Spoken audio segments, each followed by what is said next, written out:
buli kaseera buli baba disinfecting anosanga disinfecting aba cleaners mu masomero mu malwaliro bosinga n'okulaba basinga n'abalwadde buli wamu nga bakilininga buli wamu wayonjo naye goloza senyiga bamujjawa. It comes from the environment. It's dirty because of the industrialization that's there.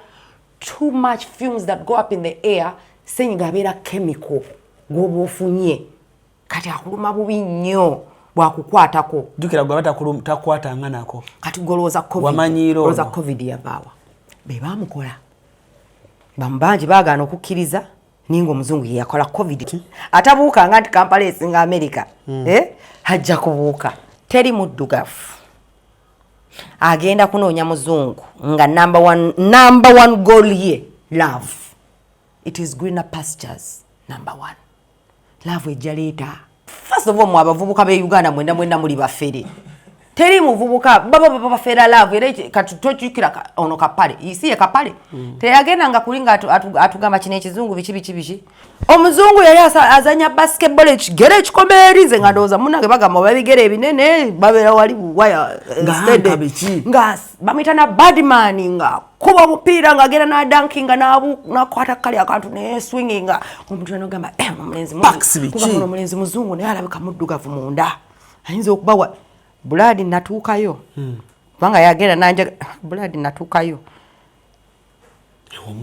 ewo muzungu siriddayo mu bazungu olwoyo olutuukayo ndukayo ate yayingira yakoma wali ebweru nga Chikutwalira obudde bungi okwekolako naddala bw'otuuka ku kukola akasige teweraliikirira. Prem Touch Makeup Studio be bakugu mu kukola obusigo obuwangaazi mu bika eby'enjawulo okuli microblading nga kano kawangala okumalira ddala emyaka 3, microshading nga kano kawangala okumala emyaka 5, saako ne combination ya microblading ne microshading. Ku Prem Touch Makeup Studio tukola ne facial okendeeza amasavu okuggyako obusundo, tattoo tukola permanent hair removal okosaako ne body waxing. Prem Touch Makeup Studio tusangibwa ku Ginger Road ku kizimbe kye Toban Center omwaliriro ogusooka Suite 51, 52 ne 53 nga wakava ku Food Hub. Okumanya ebisingawo kuba ku Note 755 536 697 oba Note 773 878 669.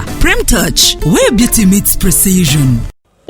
Kale kumukutu kotuli CRUZ exclusive ALLANCRUZ gemanya bana nyongero baniriza mwena abaguliko nti mwe bali mwe bayire ddala.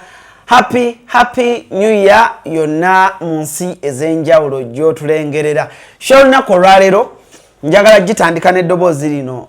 Teli dobozi Robin linyumiranga dobozi lino. Listen up. This is London, baby. Hey! This is London, baby. Waliwo lino. Waliwo lino. Welcome to Ladies and gentlemen, welcome to Chicago. Behold the breathtaking skyline and dazzling night views as we soar above the iconic buildings of the Windy City. Hey, lwaki bagiyita Windy City? Nja kunyumiza. Nabeerayo Kyeyo Chicago gyolaba. Mayi lwaki bagiyita Windy City? Kibuyaga w'Empewo ali mu city eyo. Ayinza n'okukusula ate nga nnyogoga ayinza n'okukwasa ice mu nnyindo. Kale nze nasomera Chicago.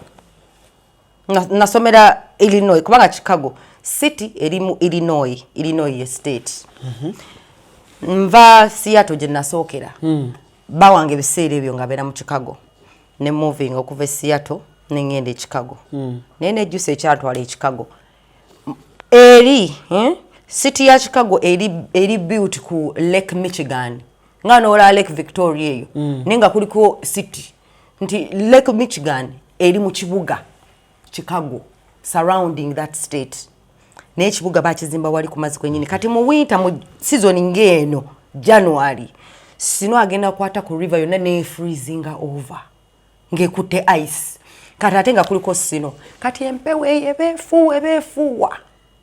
Ngejjawo joli gwatambula gwe kati embera joli mu yakutulemesa kubeera nga tumanye ebivuga kubeerayo eri wali beautiful Chicago wali beautiful ne the beauty fulume ebweru tukayo mu season yenene ya winter marina ya Boston abe Chicago mbalinayo banji ninayo Joan Kayongo sister wange ninayo ex wange bamuyita Elia neja abeera Chicago Joani ninayo bakwano bange banji Rachel Shahini kwanga naberanga eyo je nasomera ko nayenze katati je nali nsomera nga wabi nnyo kankunyumiza story eno nali nsomera ku NIU Northern Illinois University kati eri eyo mu kifo bagita dikabu je balimira kasooli mu Chicago mu Illinois je balimira kasooli kati empewo webera nyingi at least wobera emiti emiti gisobola okukwata ku mpewo eyo nebiranga tekutuka ko directly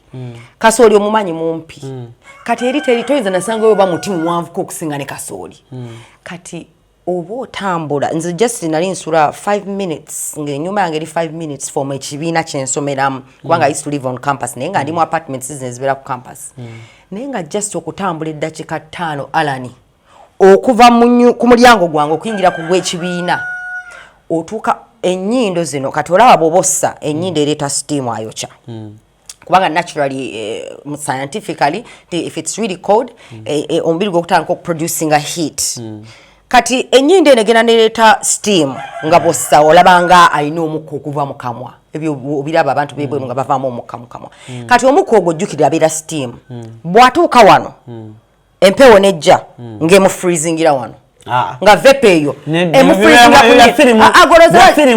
agoloza lwaki ennyindo zabwe babuuza ab'ebweru right now buli bwafuluma ebweru ennyindo ziba ziika eminyira tejibaminyira mixed with amazzi kubanga tolaba steam ono buli one blowing out nga ebweru mulimu -2 abe London kati bali mu -2 degrees gwali ozibulideko -2 it's not livable but they live in it ne bagenda okukola -2 wana Uganda checking olabe degrees tuliko kati e Uganda wano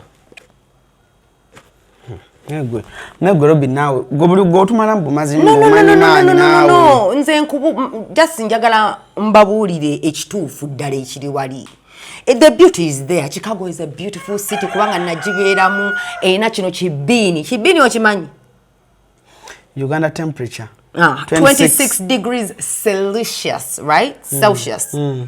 Kati ebweru bali -2. Take a call weather in London or weather in Chicago right now. In fact, tuli kogera ku Chicago. Take a degrees in Chicago right now. In Chicago, Illinois, 6 degrees. Chicago. Mama. -2. -2. Chicago. Bajiraba. Kati gwe mbuli. Bajirabye? Kati gwe ali wana Uganda oli mu 26 bocha. Kubanga bo eri mu winter. Wind, actually wind, eri 29 kilometers per hour. Kitegeza is very windy.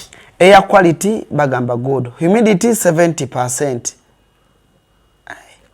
Okitegedde nti kati -2 ogimanyi tuli mu 26 kati plus positive 26 kati kitegeeza but bali ku -2 freezing point bali mu freezing abali Chicago. Yes, akadde kano it is frozen sinali buli wamu kati ate zukuka ku macha ogenda kukola oli Chicago emmotoka ogenda gisanga ejjudde sino oba oyaga kujjako ng'ogipakinze mu garage munda which most people babeera mu muzino ennyumba abapakinga ku kkubo okitegedde emmotoka ogenda gisanga eriko sino mukwano okwate kisino shova kyo ofulume mu nyumba nga wenna oyambadde gloves oyambadde ki osooka ojje sino ku mmotoka yo kati bw'oba otuuka ku mulimu ssaawa 2 kitegeeza olina okufuluma ssaawa 12 kitundu osobole okusooka okuscraping emmotoka kijja kutwala eddakiika zonga 3 9 degrees, that's very cold.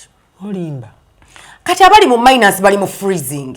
9 is very, very cold. Kitegeza it is cold. This is winter season. Okutandika okubuguma olina okubeera nga muli mu 20s. Okutandika okubuguma. Kati fulament wana Uganda tuli 26. Tuli mu heat. Fe tubeera mu buguma 24/7. Kati this is very low. 6 degrees goes manyi 9 degrees. ku weekend bali mu -2 n'abe London kubanga Sino yagwa London tetera nejo mpira kwa mani gwa tugenda bayo London tetera kufuna Sino laba Canada -6 ate that's one of the coldest countries in the world ngojeko zino za Iceland bichi ne mu North America wanyogogeyo mu Canada enyogoga nyo kati bali -6 can you imagine tekayo Iceland nza nokwesanga Iceland eri warmer than Canada kubanga oba North Pole si wanyogoga nnyo weather in Iceland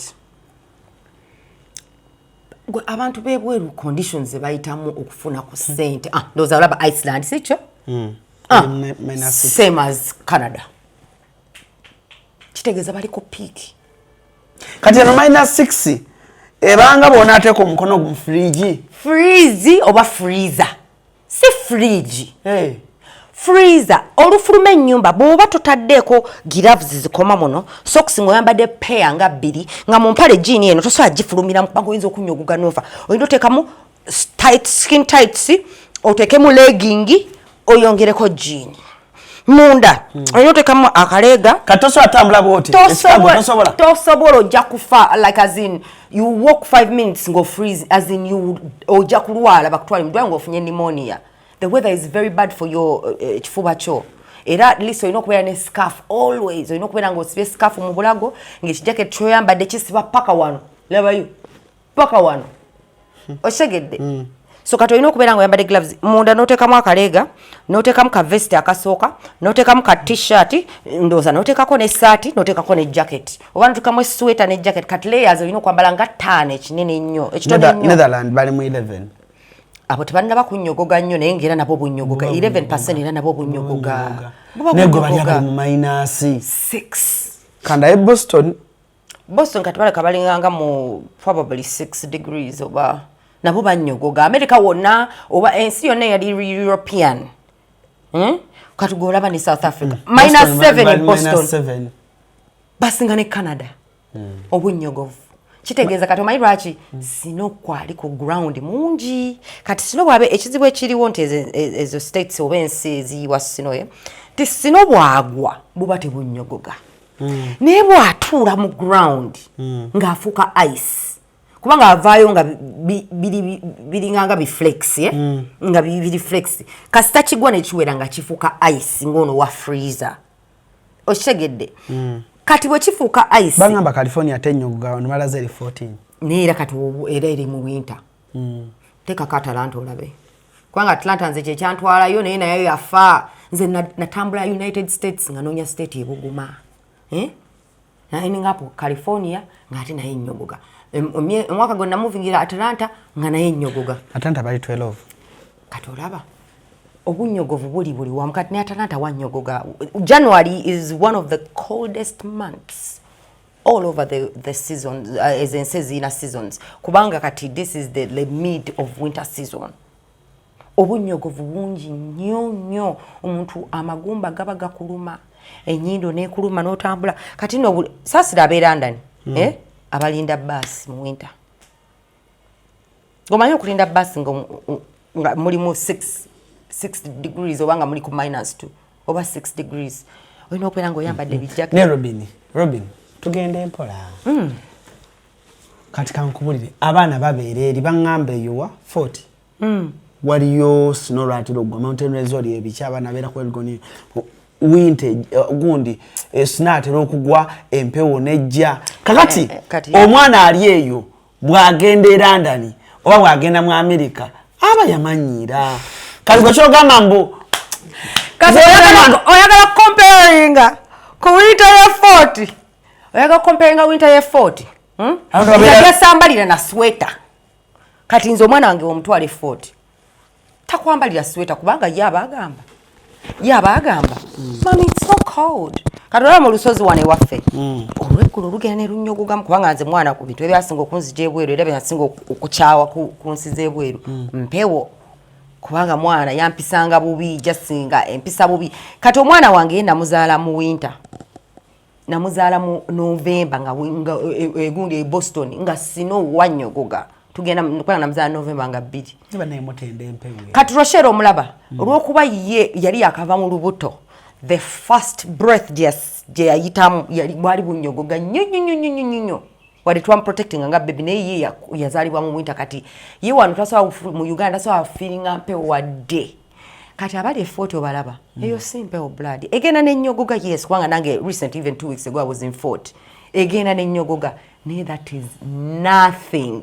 I think ekinene nnyo Fort webe nnyogoze ejja genda mu maybe 19 degrees 19 yeah awebe nnyogoze tesobola kutuuka ku winter zebweru 40 teriyo kati ola ne Nairobi bagambe inazi winter nena yozo ne South Africa nalimba deo ne eriyo winter kati nagenda mu Durban nga nayo time yali ya kind of like ya winter nga bunyogoga Durban ye naye erezo winter tezisobola kutuuka ku winter zebweru ziri ensi kuroza lwaki abantu bazungu because through genetics abantu bafa kwanga nze kyemmanyi mu kusoma kwensomye omuntu yasoka ku nsi bali baddugavu niyo bazungu mayingere je bajja for migration nga migrate nga mwezi ensi ezinyogoga genes nezigenda nga zichuka okitegedde so bwe zichuka ne bagenda nga because of that weather kala nezigenda nga zichuka okitegedde ezo Empewo eziri ejo bana naffe tugenda ebweru bagamba mwana anyiriridde eri yenayina yeruse eri Empewo toyinza butayeruko obera mu SC 24/7 Empewo tewetaga kizigo Empewo y'ebulayi tokyetaaga ojja kweruka ofuke beautiful nga bw'oyagala yatokojjeko nzate mbadde no enyiriza kubanga kwegamba enyiriza lw'okuba bate kakali naawe eyo yenyini yevuga nkwanjulira ekizimbe Future Heights ku Ntebe Road kuliko ekifo abaana we bazannyira ekiri munda giyite indoor kibayita Future Kids Paradise ekifo kiri safe ate kya mulembe nnyo era buli muzannyo gw'abaana mweguli kuliko Future Kids Corner edduuka ly'engoye z'abaana omuli buli kalonda yenna omwana gwe yeetaaga okwambala okuva ng'akyali mu lubuto ow'olunaku olumu ayavula atengerera atambula okutuuka waakulira taata ne maama basuubira okuzaala Future Kids Corner ebintu byerina season eno birungi nnyo era buli mwana kye yeetaaga bakirina ate nga ku bbeeyi ensaamusaamu ekizimbe kino kiriko ne hotel gye bayita Future Hotel and Suites erina ruumu ez'omulembe nnyonjo ate nga abakozi bafaayo nnyo abagole mujje mufune obulamu obupya ku Future Hotel tuli wano ku Entebbe Road bw'oba ova Kibuye tuli opposite Book House awali Zion Offices ate bw'oba ova Entebbe tuli Kibuye nga tonnatuuka ku mafuta ga Total kuba ku ssimu 0743 92 17 61 oba 0765 52 00 38 jangu otulambuleko ozuule ekipya nti nze ŋŋamba waliwo omwana atulaba essaawa zino nange mwenyini siyinza agamba nali I've experienced the real winter kubanza binagendako mu December London kali nasangayo Empewo nga nyingi nga sigiwulirangako naye kati bw'oyogera ku -2 ate tewalwamu mu London era wagenda mu bbanga ttono kati nze mbadde mu London mbadde mu Sweden nga bali mu winter time mbadde mu states ez'enjawulo mu US kubanga nze obwembamba ze states ze nali mbaddemu as in living ziwere states nga 5 ze nali specific nti mbaddemu for longer than a year or at least a year or months but there's no states that I live just for months. Most states I live for years, certain years kwanga all together bogatta nabere mu America emyaka 9 okitegedde so I've experienced weather naye yekikaga ate yo yansukako mu America waliwo states endala of course ne kati Chicago bagita Midwest kati states za Midwest zonna ezisinga ziba zinyogoga nnyo okitegedde kubanga Empewo kibuyaga mungi nti ensese ezimu kati olaba New York ennyogoga ate naye eri windi kubanga era naye eriko amazzi okitegedde kuliko amazzi kuliko what's that river there what is the river whatever river abasoma gondi mubimanyi naye New York nayo ebizimbe ebizimbe biwanvu nnyo skyscrapers nti Empewo woyita mu buguudo ogiwulira ng'eyita mu buguudo naye ate bobera in between buildings kubanga mulimu like industrialization mingi nnyo ebizimbe bingi nnyo like factories like wawe tanoli ekibugu nga kikubye naye ng'omanyi mwe kiva kivanga mu zino ze underground zifulumya heat kubanga jukya mulimu ebiduuka bingi restaurants what naye nga nayo wanyogoga New York enyoga ate naye eri windy East Coast yone enyogoga West Coast bagamayi kale yo California ino kubeera nga tenyoga nnyo kubanga bali kumpi ne Mexico kati weather yaabwe ne bwebe nnyogoze ate tebeera mbi nnyo ng'eziri endala kati waliwo ne Florida kubanga ne Florida nayo state eri kumpi neki Mexico ziri bordering of Mexico kati nze I believe even Los Angeles was probably Mexico before ne bagiwamba America kubanga streets zonna nayo yenyini Los Angeles Los kigambo ki Los bichi balina streets ezo zonna Antonio bichi balina streets eza nga olaba ebigambo by'Abaspaana labikange yali wakati yote wanyoga nnyo na Atlanta because it's down south states that down south nazo tezinyogoga nnyo naye ate nazo nze nali ndowooza bwe nagenda mu Atlanta nziruse winter kwanga zinava Boston nengenda Atlanta Sirika kino kyatunyumyako wana Bannayuganda bonna bakikola nnyo abagala okunoonya better weather kubanga munange weather yinza okufuukira ezzike weather erwaza yo yennyini kati waliwo abaana bambi nga balina zi asthma weather esobola okugoba ku Kyeyo kati nkyekuno gye mbadde ngenda waliwo abaana balina asthma bronchitis what is bronchitis bulwadde bwa mawuggwe kiringa ng'era kifuba okitegedde waliwo abaana let's say for example kati waliwo abaana bagenda nga alinamu HIV okitegedde there are diseases you can have that are chronic nga they do not favor those kind of weather that kind of weather okitegedde people who are anemic abalina anemia okitegedde empewo ebayisiza ddala bubi so kati waliwo abamu nga ayina chronic illness nga alina obulwadde ye nga ye ng'empewo esobola okumutta ng'asobola okufuna omuntu alina asthma aba asobola okufuna mangu pneumonia attira ddala kubanga mawuggwe okitegedde so kino tuleme kiraba bulabi nga nti kutiisa it's awareness omwana ojja genda ove wano nga tofuddeeyo ku health yo oba weather condition whatever illness gy'olina gwe nga gwe nga togifuddeeko kati ate bw'otagifaako kitegeeza ogenda kulwala ekirwadde ky'otategedde kubanga genda mu weather etali favorable for your condition ate onafuwe gye bali abaana yo nga babeera ku madagala abaana nga babeera bukaseera ku ipens omanyi baziyita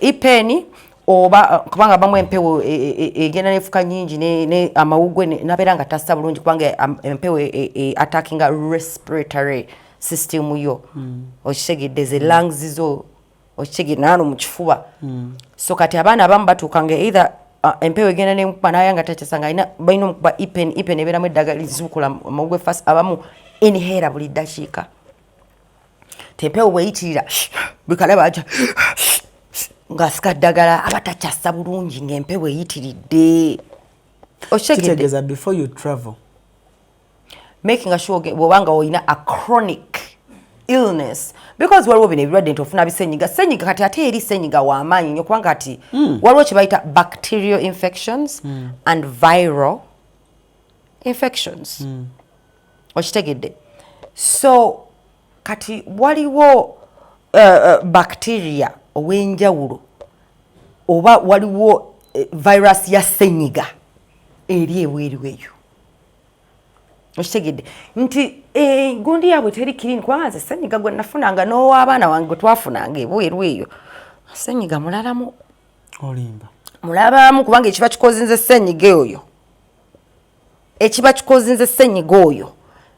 kiva either ku virus oba bacteria Robin naawe neddali kati gwolooza senyiga avaawa ava mu bukyafu bacteria teyeetaga kuba nti nkyafu gundi senyiga is an airborne disease etambulira mu mpewo oba surfaces naffe tumufuna wano anti kyenkugamba kati environment yeyeeri waliwo senyiga gwofuna naawe nga tomutegeera ng'owulira ate ye asukidde kono kati waffe senyiga asinga ava mu bucaafu dusty nfuufu oba buno bucaafu nti bacteria table toxic kusomera abaana bakwatirira bamusharinga nnyo okitegeera naye eri senyiga weeri aba ali chemicale kubanga eri si wacaafu tetulina nfuufu buli kaseera buli omu baba disinfecting nosanga disinfecting aba cleaners mu masomero mu malwaliro bwosinga n'okulaba basinga n'abalwadde buli wamu nga bakilininga buli wamu wayonjo naye golooza senyiga bamugjawa. It comes from the environment. It's dirty because of the industrialization that's there. Too much fumes that go up in the air. Senyiga abeera chemical gwoba ofunye kati akuluma bubi nnyo bwakukwatako jukira gwe takwatanga nako kati golooza covid yavaawa be bamukola bamubangi baagaana okukkiriza ninga omuzungu ye yakola covid tukyagale oba tukigaane. Omuzungu ye yakola covid ate n'amutta okusinga ffe be yali amukoledde kubanga guess what covid bwe bamukola nga bamupimye ku weather yeeri nga beerabidde nti ate mu hot weather asurvivingiramu otya mu hot weather obucaafu tebusurvivingiramu nnyo okitegedde. So leka nkubuulire covid yaluma abazungu nga survivingira wali ku bunyogovu bwabwe nga baluwana left and right nefe wano bameka bafa naye ate abasinga okufa is because they had other underlying issues. Ate kya kingenda okubuusa buli muntu gweba era kino kintu njagala kibagamba mbeere careful simanyi baba nanona naye nze njagala kulabula bantu buli muntu gwe bakuba empiso ya covid tandika okukola ki okwechekinga oba otandika okumakinga sure nti ogetinga ku hubs okulabirira obulamu bwo. Reason being I've seen a pattern tebuli muntu yekuba empiso ya covid aba basajja abali abakulu oba bakyala abakulu kati nga babadde balinganga mu 65 69 bonna baafa batandise okufa naye nga ebirwadde bibafa nti babadde nabyo for a long time naye nga kituuka gumu kati empisa eyo yanafuya immune system yonga yo kubanga omusajja gwe bayita Bill Gates ye yeefuula katonda n'agamba mbu ensi eno egenda tuuka mu myaka ejijja ng'oba biliyoni y'emyaka omwaka ejijja mbu ng'abantu bangi nnyo ku nsi tebakyasobolako resources nga tezimala naye ye katonda abazungu ndo bazala basuula eddalu nga baagala kututta ne bino mbijja ku TEDx banaye mugende ku internet musome mbijja ku TEDx talk ye waliwo yajja mu crowd n'amubuuza ne bagamba nga topic yali ku population control okitegedde topic yali ku population control mbu batandika controlling a population. How do you control the population? Do you know? You know how they control the population? How he suggested to control the population? Vaccines was the number one thing he said. Vaccines help make people infertile. Era mwena bekubisa empiso nga mukyali bato. Nga mukyali mu 30 years. Zaala kati. Ojja kweza emyaka 35 nga oli sterile. Sterile kitegeeza nga fertility yefudde tokyasobola kuzaala. Ate bafumya vaccines ezo. Bina kubafumya vaccines. Ezo zenyi kati olaba. N'amakerenda. India. Toyagala zaala biki simanyi. India. Abahu World Health Organization paka kati bakyalina emisango gye balwana mu kooti nga ba India eyo balina vaccination gye baleeta oba yali ya polio oba yali yaki naye it ended up making all the women who took that vaccine sterile baleme kuzaala. So they do these tests bazikolera mu ezo poor communities Africa. Balaye mu research nga bazungu bali ku internet boogera ensi ze tugenda osookera mu kola test zaffe Africa kubanga abantu ffe batulabanga ensolo nti basobola okukozako test yo nayo gye baagala naye lwakuba mukama atwagala covid yajja yattabbo kubanga ate condition zaabwe the vaccine was more conducive in that environment than ours. Twali tumanyidde bisenyiga byaffe ebyenfufu buli kaseera kati nga systems zaffe already zaaguma naye omuntu atamanyidde ejjamu y'amannyo like senyiga muluma nnyo bafa mangu abazungu kubanga kiri covid bakicreatinga nga bakikozemu ebyo bigundi byabwe bikemeko byabwe. Ate abawala abato mweno generation bakoppa nnyo vaccines. Oli mugamba kano kalaba when you play sex like body ngogena kola body kano kone bakola batya tojja funa lubuto yenga akwata ngamira bamala gamira ne tebamanyi nti they put hormones in their body. Those zogundi vaccines zonna zirimu hormones. Anytime you put any hormone in your body, it's not good because the body itself has its own hormones. So whenever you put a hormone in your body, do you know what it does?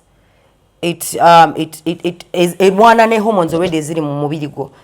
Either nofuna hormonal imbalance, beba nabala batandika okutekinga eddagala nafuna ekibada kya mwezi. Oba ekikulukutu oba ki. Nga tategedde naye ng'eddagala lyakozesezza ate lyeyongedde hormones ze nafuna imbalance nabeera nga they are bleeding non-stop. And the babies are watching, oba bandoze, oba chi. No. Every time you want to take a birth control pill, morning after pill, those are the worst because every time you take a morning after pill, that's what it does to your inside, your uterus. So it means every time you're messing up your uterus, every time you do an abortion, you're messing up your uterus. Chitegeza, it gives every time you take a morning after pill, you what? You're messing up your uterus. Because obo ogamba eddagala eryo ligende lyoze kyonna ekyandibadde kigenda ogenda oba litte buli sperm cell yandibadde genda mu oba neweribenga eggi lyegasse oba kubanga eggi bagamba eggi takes 72 hours for you to get pregnant. 72 hours is almost like 3 days. Kubanga the sperm swims for 3 days. So when you put that medicine, it's supposed to attack the sperm before it gets to your egg. But what it does is it's chemically in, like chemicals. So you don't know what it's doing to your tubes. You don't know what it's doing to your uterus. You don't know what it's doing to your cervix. You don't know. You just taking medicine. Nze katoba ne birth control. Sikozesa alimu hormone. Nkozesa IUD te emyaka 10 teyingizamu wadde hormone te. Some people's bodies don't accept it. Zimuziri rejecting because women, we have different bodies. Abamba taking up pills. Abamu ne bekuba empiso. Goyinza otya okumala emyaka n'emyaka nga tofuna kibada. It's not good because naturally you're supposed to release that nasty blood of the egg that died every month. So when you take a birth control pill that does not release that blood, kwe kuzimba bibalabe mood swings because there's so much nastiness inside of you. Kati nze nkozesa birth control kibada njifuna buli mwezi.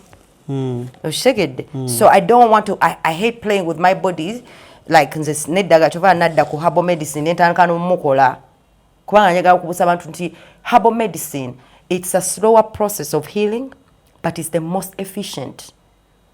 Oshegedde wali ojja kuwona mangu naye ng'otadde chemical mu mubiri kubanga ate kati oba okozinze side effect y'ekibumba. Herbal medicine taliko side effect ye.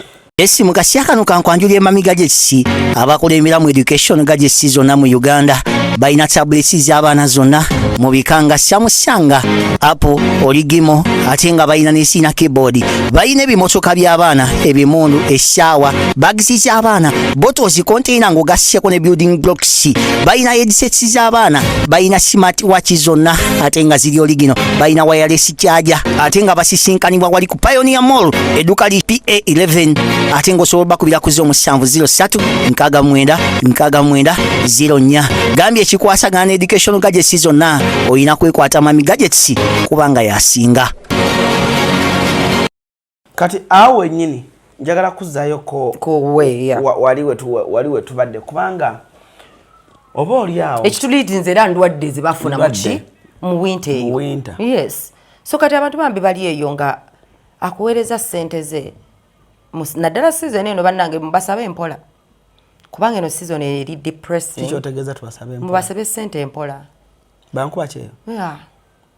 Nze mbalumirirwako kubanga nabibeeramu kati omuntu yenna alowooza tulina obwebweru kati bebbiri weno newe tujjukira abaana banaatera kati okudda mu masomero kati bakola kiralu abamu babadde balina okukola Christmas bafune eddabo pe 31st bafune eddabo pe because balina okuzza abaana mu masomero. Tujjukira abantu bebweru bateeka abaana mu masomero nga gabbeeyi. Okitegedde kati omuntu wajja akasente kemu eno season abakakoledde mu bugubi. Nina musawo roja njogera nnyo ku musawo roja kubanga yu muntu yakagenda atayagala yuke.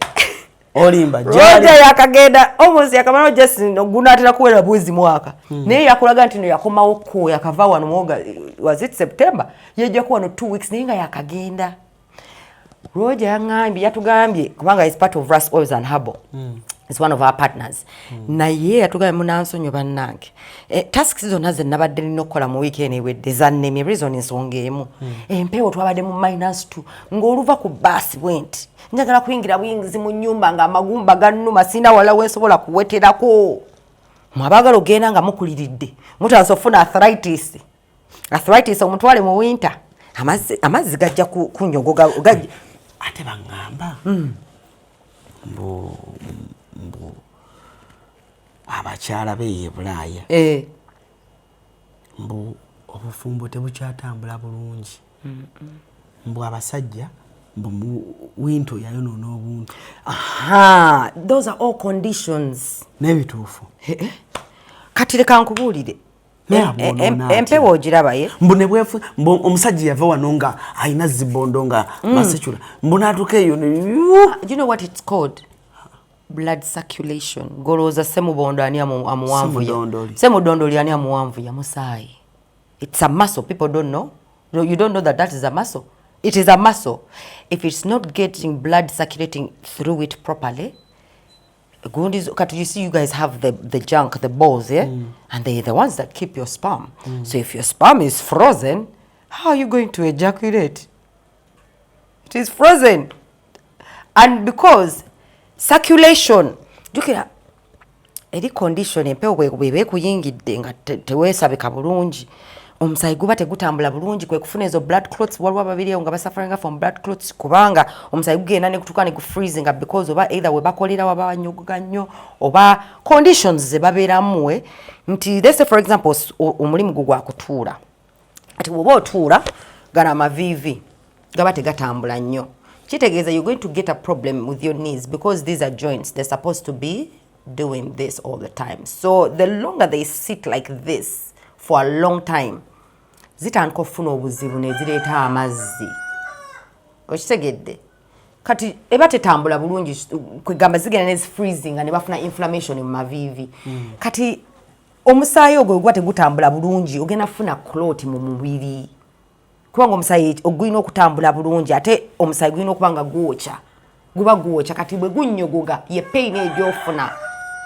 maso ziba tezifuna bulungi musaayi kusaculating amagulu abamu basanyalala abamu akumonga ekigere kizimbye bambi nga kizimbye asibye atudde kati wotuula nnyo kyovola abantu no wadde mu bbaasi oba mu nnyonyi oba ng'olina ewala gy'ogenda because you sit long time bambi bizimba amazzi gafuka excess ebigere ne bizimba nolanga tenemusi watogulaba nga kizimbye kati waliwo ababeera mu mirimu eyo nga basiba batudde oba ali kakadde bali kuki kati ate oveawo okigere kizimbye ate ofuume mu mpewo otegedde nti ne bwoyombo ya sokisi ssatu leo kimanyi kati waliwo agamba nti ebyo Robin nena byogere naye nze njagala giwulirako abagende bagiwulire just twagala ba preparinga genda ng'oguze kiri ekigatto ate nga wano Uganda tebasobola nakitunda ekikuyamba mu winter yeeri kubanga era babitunda eri blood buno obugatto bwa wano wansi tebatukolera ngatto za winter kati olaba eyo girabe engatto yo oyinza ogiraba nga y'amaanyi eriko kisoole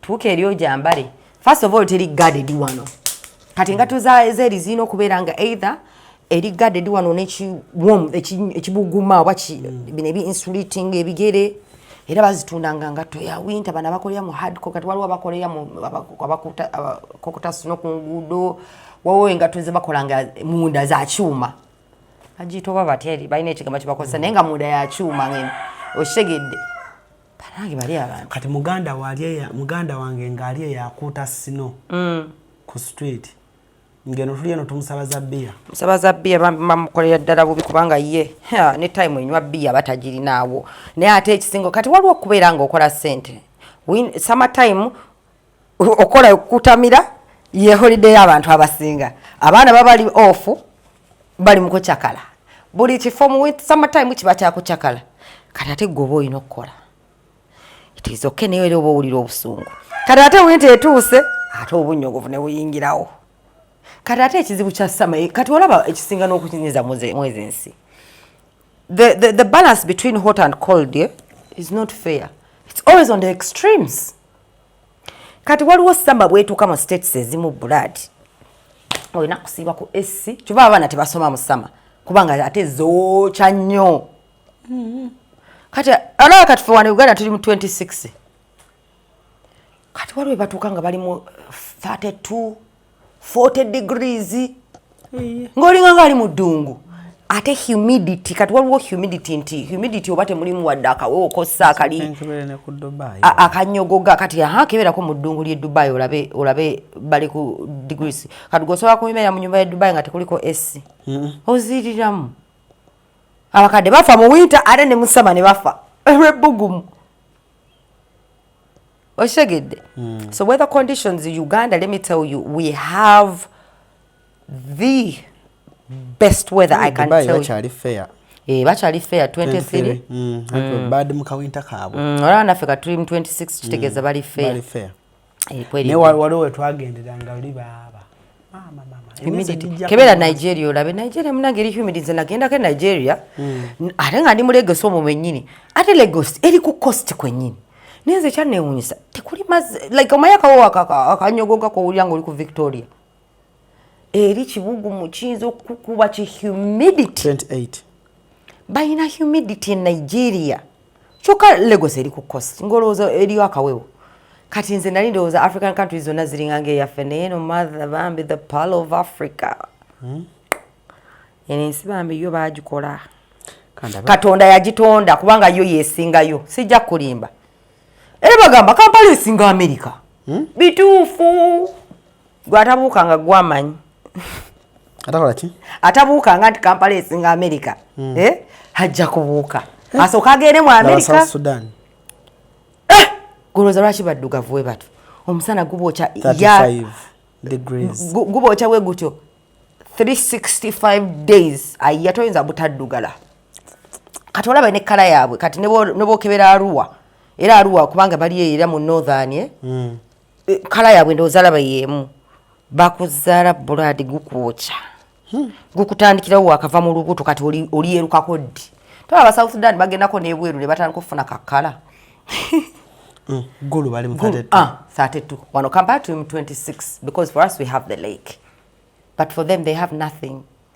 Nezo zileka Albert ze balina tezina kye zibayamba kubanga eri wabalula bali kumpi n'eddungu lyeyo South Sudan. So Arua by 29. So Uganda, like for us, we have the best of both worlds. Like akawewe kajja kabaka samu. Omusana bwe gujja guli mu akawewo. Kati era babe kati olaba ne bogendera Arua. Nti omusana guba gukwocha ne era at least humidity tebera nyingi nnyo. Because there's dry heat and humid heat because dry heat eberanga towuliramu kati waliwo omanyi ekibugumu ekijjanga kiringanga ekibisi like ng'owulira olinganga almost such a sting ekibuguma yeyo humidity. Dry heat gye tufuna Uganda nga akasana akakwokya naye ng'ate you can breathe properly. N'okutambula omukasi mukyafu naye kati otambula okuva ne Makindye n'otuuka mu town ng'oli fine naye kati waliwo ensi gy'ogenda mu blood nagenda ke South Sudan nga humidity owulira ossa naddala oba kati omanyi n'omubiri gwaffe kirungi kyagwe whatever condition you go in the body starts adapting. So when you go abroad eventually you start adapting omubiri gwo because omubiri gu creating defense mechanisms wherever you go to defend itself. Okitegedde? So bw'otuuka eri era empewo bw'obadde ogifiringa nga wakatuuka si bw'ogifiringa ng'omazeeyo omwaka. Okitegedde? Naye era ogifiiringa. Kati kambuuze Robin. Omuwala nga era tukyaliko eyo topic ya weather. What are the chances according to weather gyagenda okusanga eyo? Omuwala kati kaŋŋambe CRUZ nina girlfriend wange mupangidde agende mu America tukyuse obulamu nze nange nsigale wano nga tukyapambana nga nkyampambana. What are the chances ez'obufumbo bwo okubeerawo ng'olina bbaawo oba olina mukazi wo agenze Bulaya pata n'omu asigadde wano ku weather gy'oyogerako? Chances nga bwe nkugambye, it takes a very loyal partner abakyala tutera okuguma abakyala kale I think as women we tend to be more loyal than men in relationships. Yeah, because as women, once you submit to a man, no sound ono ye provider wange, ye my everything, yakulira wakawano, yankulira. Ye submission. No mayanti no ono yankulira ye mukuru wa makagano. Oshitegedde. It's our role in society nti we are supposed to do that, submit and be loyal. Era ne cheating erabika bubi nnyo ku mukazi dani omusajja. Kati ku mukazi tutera okuguma. Naye ate abasajja kawinta ako depending ku mukazi fa abakazi tulana okumala omwaka nga teweegase nobera fine ya naye mu abasajja kizibu kubanga buli bwozo okukasamwa naba akujjukiza neetaaga kufulumya oluzukuka toyina kyakikolera. Kati omusajja atuuka n'agamba bannange yino ye winter nze okuseze nagu oshegedde ogamba wayi kano kaddemu kantawanya nnyo nange naye gye bali waki abokulyako gye bali ate naddala obwanga obusipaana obulimu obuzungu obulimu olimba so tosigala mu community yo buli bwagala abaddugavu naddala obuzungu bwagala abaddugavu butwagala kati ate n'abawala beeri baagala nnyo African men ate ne African men baagala nnyo African American men like African women. African American women like African men. Kadem. African American men like African women. Bali America abanyaga tubayita abanyaga abanyaga baagala nnyo Abafirika kubanga bakimanyi tumanyi okufumba tetulireze tuli submissive.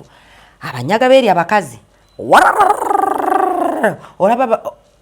nze baba bampita mulalu nti ndi mupangulukufu ate bali abeeri nze ndi calm kubbo kwanze ndoza bali mu akasaya ka Nigeria bali so aggressive abaana beeyo African American kubanga they are from the western like obudugavu waabwe buva mu western Africa abasinga kubanga basirevu tebava mu Africa East Africa tewavayo basirevu bagenda America abafe bagenda eri buwalabu bebatukosanga ba slaves naye buli mugora bomuduga African American roots ze za West Africa abasinga bonna oba Benin, Mali, Ghana, Nigeria. Cameroon, Nigeria. Cameroon sides era ne bogende okulambula ebigo by'aba slaves je biri bingi nyo we baba sibiranga nga tebanda bateka ku meeri je biri eyo mu West Africa.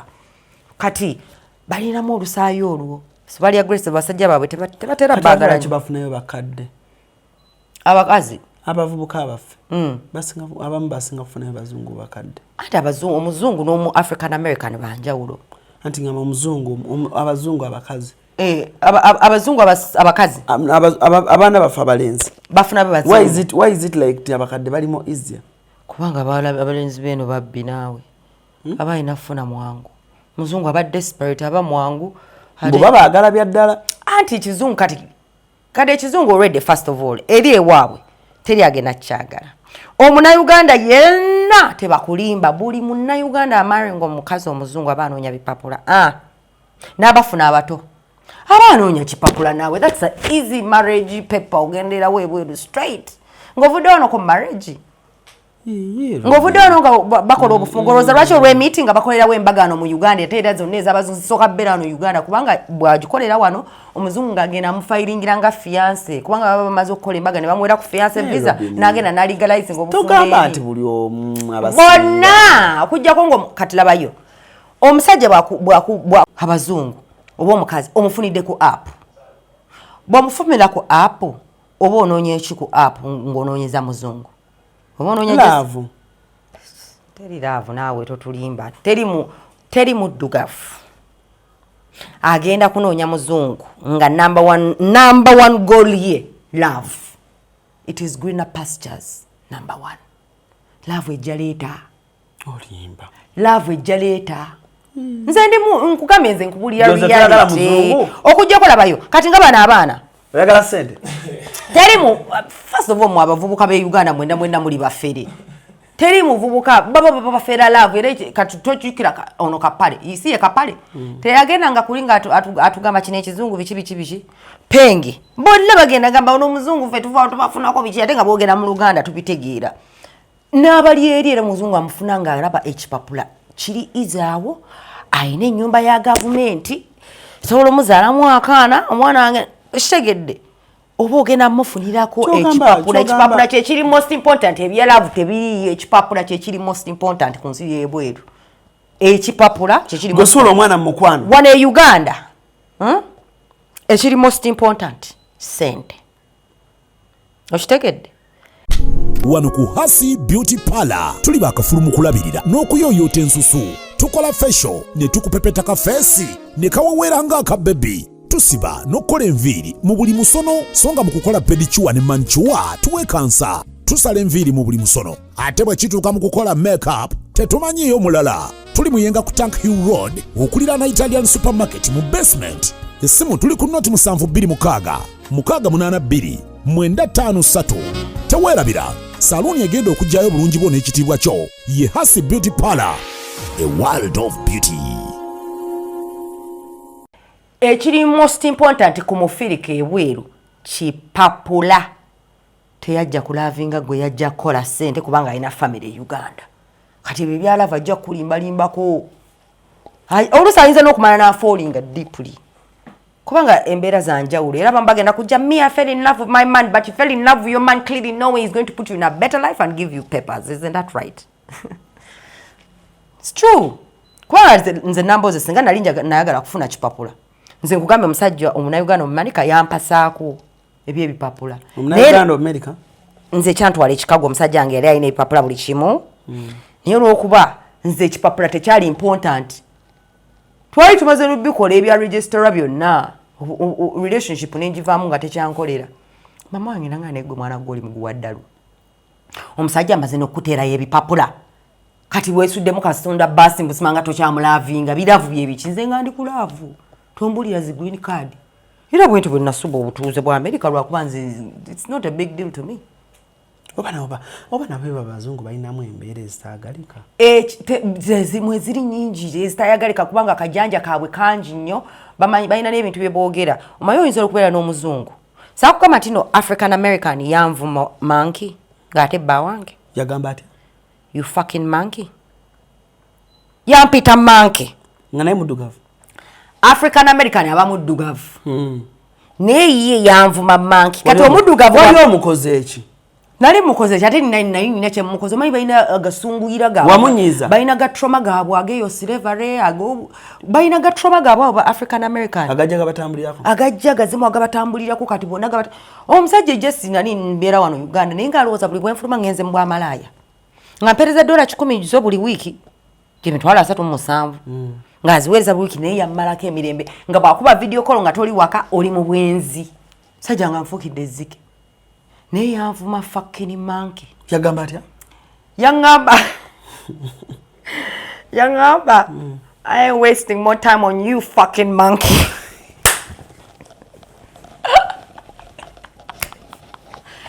banaga ekintu ekyo kyannuma tekyalinnumye singa ali muzungu ate I'm wasting more time on you fucking monkey gwe monkey nze monkey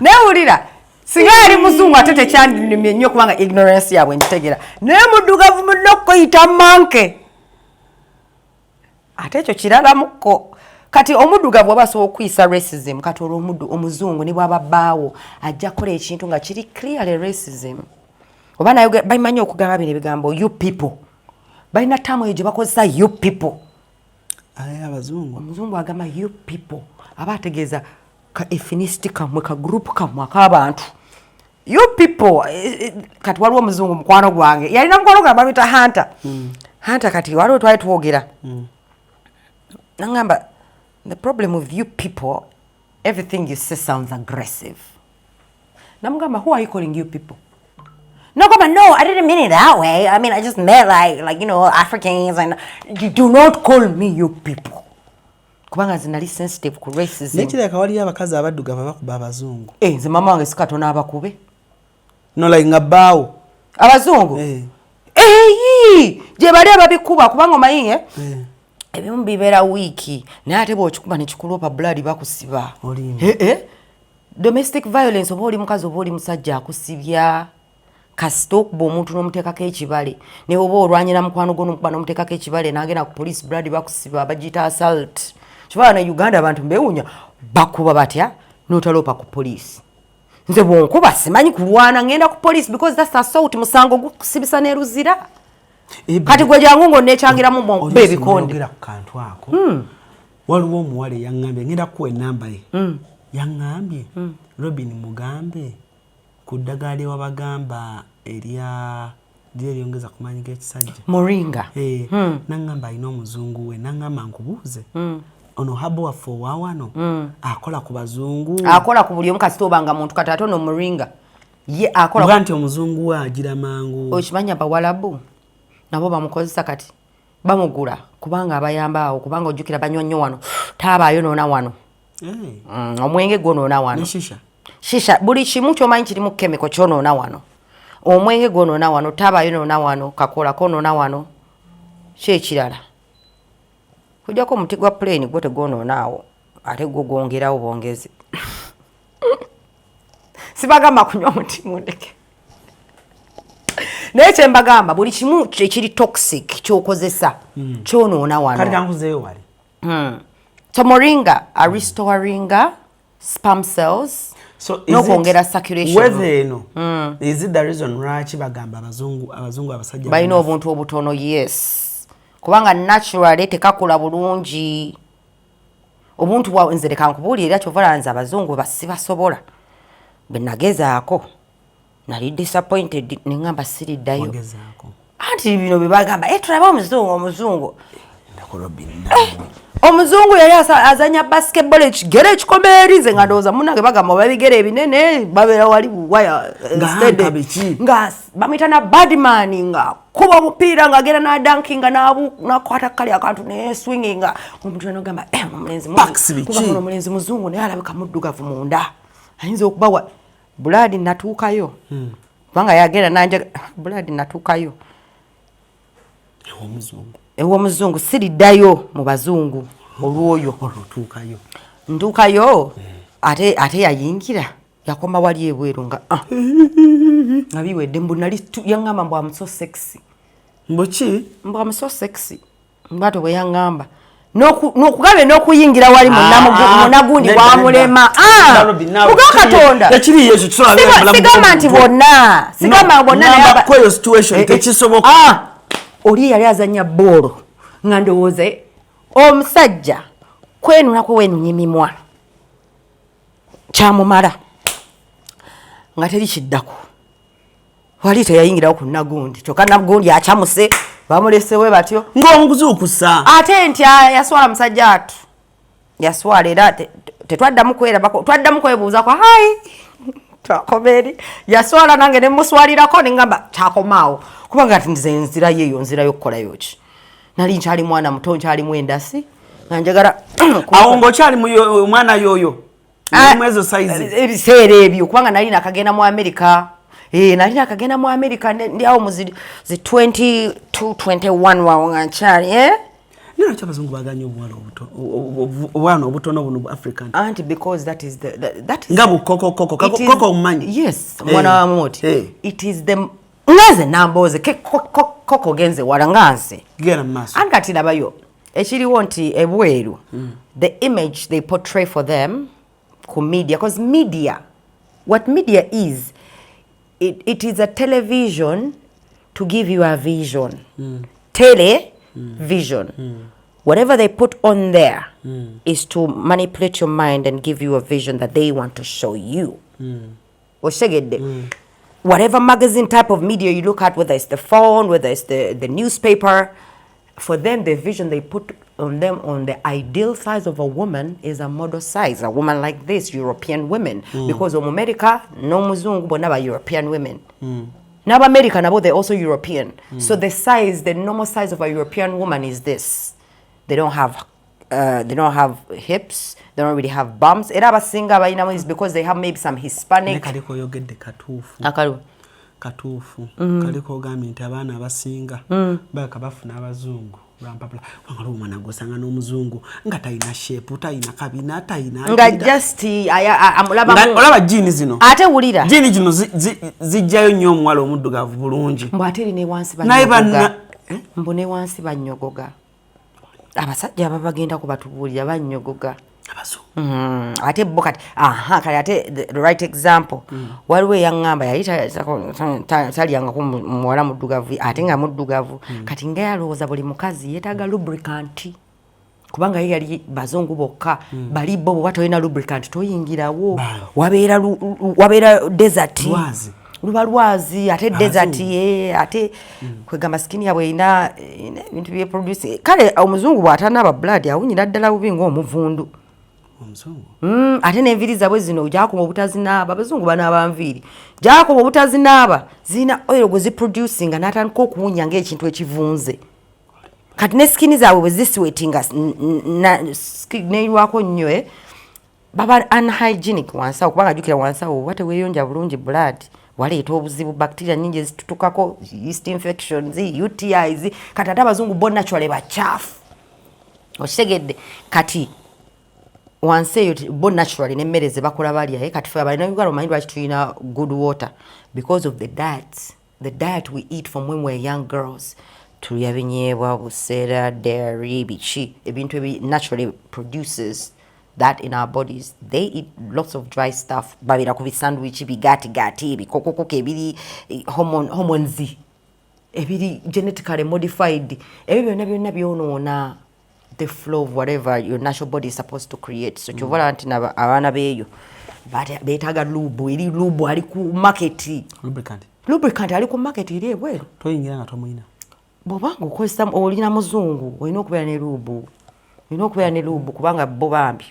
amazzi tebalina nebyo byonna bijja lwa weather era kikwatagana ku weather n'emmere gye balya kati toyinza kuŋŋamba nti omwana omuwala obeera wano e Uganda kati fe ate abawala n'ab'Uganda ekizibu kye tusinga n'okufuna pH balance yaffe evaako nnyo wansi eyo because of extra ebbugumu kubanga ebbugumu bwe liba lihitinze omubiri gwonna kitegeeza you're going to produce so much estrogen if you have like hormones zo kati abawala abamu kyova to ending up ng'ofuna smell embi wansi it throws your pH balance off because we're very fertile our hormones are very alert ate tuli mu hot weather oshegedde mwana wano olubuto alufunirawo abazungu babonaabona n'embuto zonna maybe pipes ziba za freezinga ziri mu biki bambi bafuna obuzibu n'okufuna embuto zaabwe ebyo byonna weather hormones be babakuba kati eri waliwo abaana basuna ebbeere ku myaka 10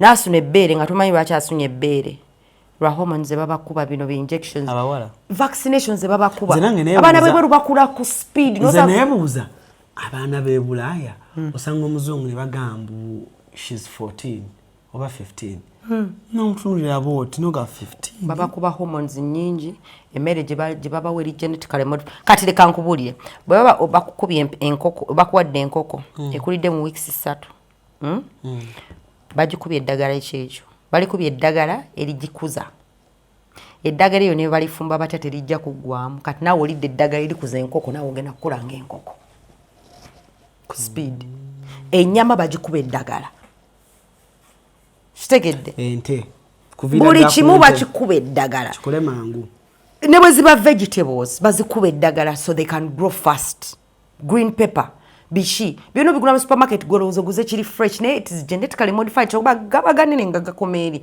bo bakola ku business naye ng'ate bwe kigenda mu mubiri gwo it's also going to genetically modify you okulenga egundi nga bino bibroira we bikula kyova nti no abantu beno tuli batono because we eat a lot of healthy food naye ate abannayuganda muve ku muze ogw'okudda mu byabazungu mwesiriwazza mulowooza emmere ya supermarket ate ye yabagagga no let's go back to our local produce buy the food straight from the farm go cook it bw'ogenda ali ku abecho togula nnyama ya mu supermarket eri frozen why are you buying chicken from the supermarket why when you can go to the wali mu katale n'ogula enkoko ne bagikuttirawo n'ogenda n'ogifumba ewaka muve ku bino nti tuli bagagga tusobola esente za supermarket muli mu kwerwaza let's go back to our local way of wellness. Chovala ntino tufe twabaletedde Ras Ozan Habo. Mukozese eddagala lya Habo. Liri slow but sure. Bambi Robin ayinde dagala gwe akadagala ako wakakoza kawako mukwano gwange nina mukulya ngatobdon yaze nangamba mufunireyo era ngina mukuwa kusimu moringa ate katwalese powders empya 2 as of January Friday powders 2 empya empirivu mojimanyi wild dates eryo nalyo ddagala likola ku cholesterol mutegedde cholesterol yono fat ajja ku mutima yatta abantu abafa cardiorespiratory diseases like cardiac arrest omutima gu stopping omulundi gumu echi stopping se mutima omulundi gumu nadamba na abantu abanene abakulu abasinga abali ebipoko ne bia buli kanaku nosanga abantu musajja yafulidde mu buli tetwategede kyamose cardiac arrest. Cholesterol is fat that grows around your heart. It grows around your fat ne kwata emesuwa. Looking at the heart is what pumps blood to your rest of your body, to your arteries, to pump to the rest of your body. So if you have cholesterol, chitegeza you're not circulating omutima gote gukola bulungi because the blood is also not circulating well in your body. Kwe kuzimba gatana. Empirivu meyo. Ne flax twayongede ko twine empirivu ma ne flax seeds. Flax ozimanyi. Waliwo ze bayita flax. What are flax? Flax seeds. Oba mu Luganda chichi. Nebo ogenda ku internet okunotekako flax FLUX bubera obusigo bwa brown kati babukuba ne babufusa powder ebyo byonna bikola ku diabetes sukali cholesterol ebirwadde byonna ebibitengo kwata abakadde kati twalese empirivuma bone health bana abantu nga mwana amagumba gali films yambuli amagumba go manafu yongera calcium magumba. So abazimanyi gundi zaazo benefits. So no birina. Atuyina empirivuma, tuyina flax seeds powder, kati tuyina moringa, tuyina ne cypress and the banana pea. Bawe number yozaja jintera wansa. E number ya Ras Ozan Habo 0744. Aba Uganda Robin Kisti. Yenyini kubanga nzaji kwata 0744 046 613. 0744 046 613.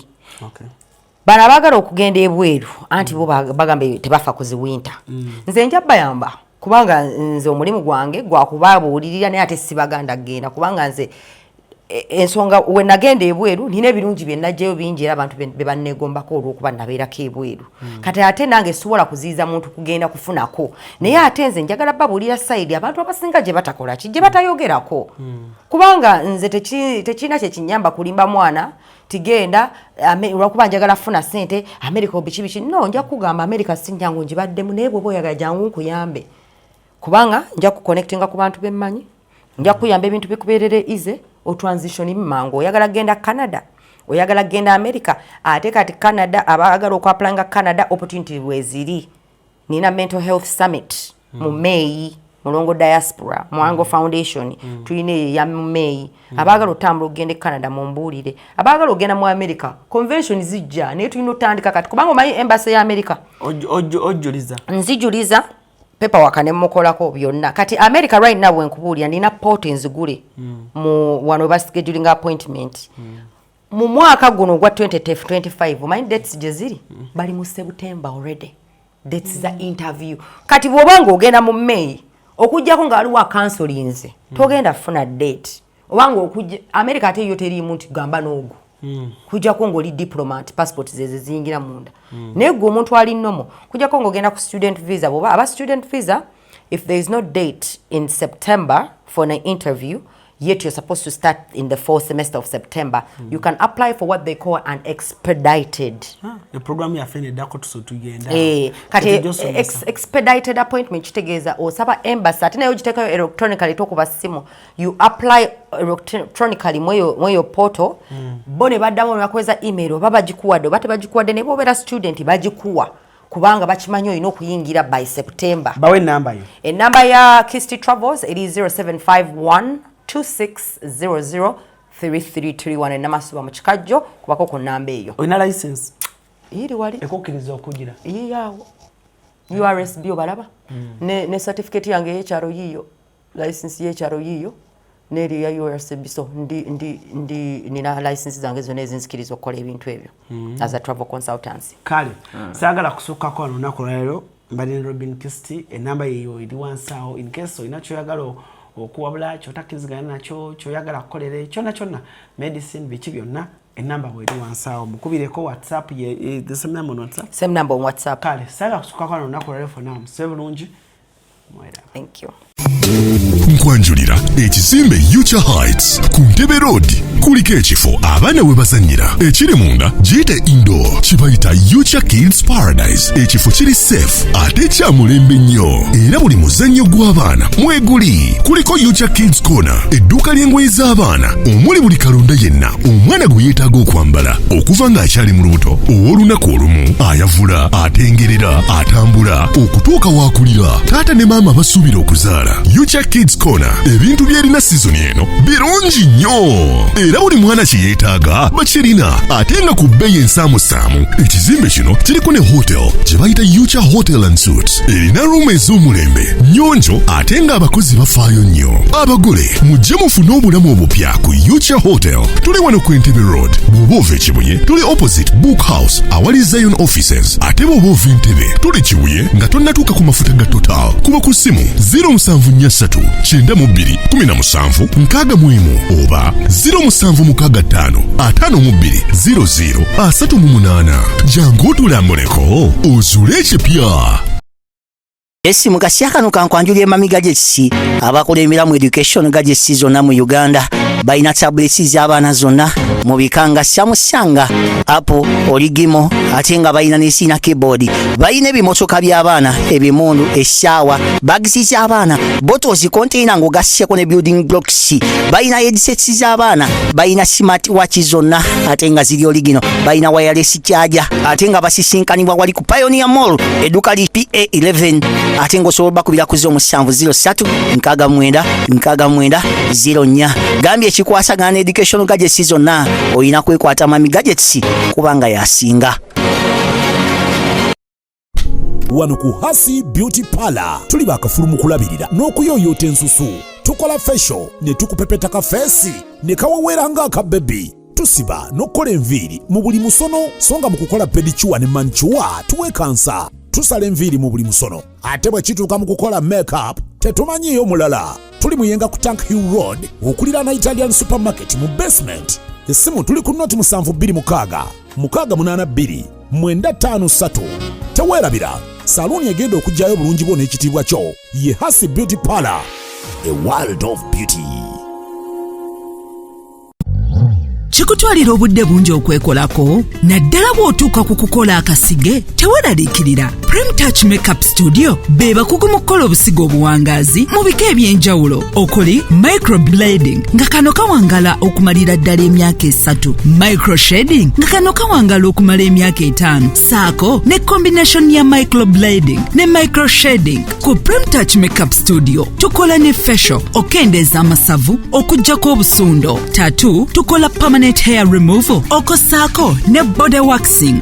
Touch Makeup Studio tusangibwa ku Jinja Road ku kizimbe kya Toban Center omwaliriro ogusooka Suite 51, 52 ne 53 nga wakava ku Food Hub. Okumanya ebisingawo kuba ku noti 7555536997 oba noti 7738786969. Touch, where beauty meets precision.